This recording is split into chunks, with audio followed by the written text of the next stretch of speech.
വീണ്ടെടുക്കാനാവട്ടെ എന്ന് മാതൃഭൂമി പറയുന്നു.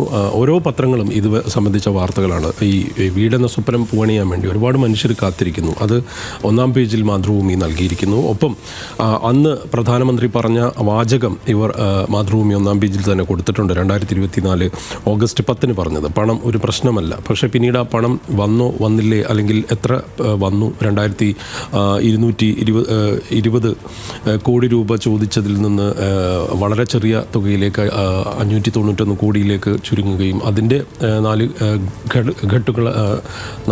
ഗഡുവായി മാത്രം ആ പണം ലഭിക്കുന്നു. അതിനുള്ള നിയമ തടസ്സങ്ങൾ, ഒപ്പം തന്നെ കേരളത്തിൻ്റെ സർക്കാരിനെ സംബന്ധിച്ച് പുനരധിവാസത്തിനുണ്ടായിട്ടുള്ള നിയമ തടസ്സങ്ങൾ, ഈ പറഞ്ഞ പോലെ നേരത്തെ ചെയ്തു പറഞ്ഞ പോലുള്ള കാലാവസ്ഥാ പ്രശ്നം, എങ്കിലും അതിൻ്റെ പോരായ്മകളെല്ലാം തന്നെ ഉൾപേജുകളിലടക്കം മാതൃഭൂമി, മനോരമയും അടക്കമുള്ള എല്ലാ പത്രങ്ങളും നൽകിയിരിക്കുന്നു. മുറിവുകൾ ഉണങ്ങാതെ എന്ന് പറഞ്ഞുകൊണ്ട് അത് വളരെ വിശദമായി തന്നെ കൊടുത്തിട്ടുണ്ട്. ഒപ്പം ഏതൊക്കെ തരത്തിലേക്ക് ഈ നിലവിൽ ഇത് പുരോഗമിക്കുന്നു. ഒപ്പം മന്ത്രി കെ രാജൻ പുനരധിവാസത്തെക്കുറിച്ച് റവന്യൂ മന്ത്രിയുടെ കുറിപ്പ് ഉൾപ്പെടെ മാതൃഭൂമി നൽകിയിരിക്കുന്നു.